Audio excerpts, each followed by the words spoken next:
Okay, now we look at the book, page 28.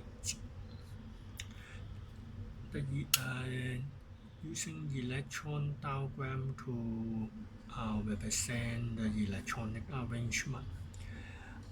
The shell using the big circles, and at the center nucleus we use a symbol, more than the symbol of the atom. And for the electrons, you can use the crosses or using the dots representing the electrons.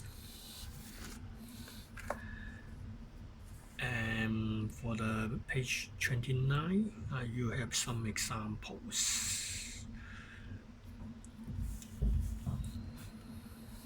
And we have drawn for the first 20 elements. The representation, you can use numbering for these 20 elements.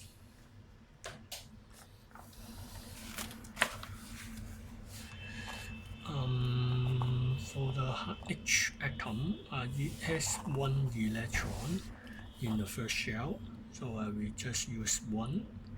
2 electrons in the first shell for helium, 2.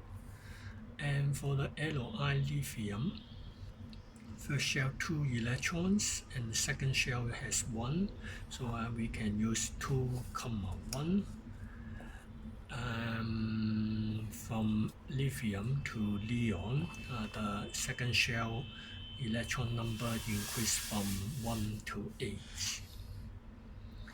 And from the sodium to argon, the first shell has 2 electrons and the second shell has 8 electrons, and the first shell has electron change from 1 to 8. So you can use, for example, sulfur 2, 8, 6 represent this electronic arrangement.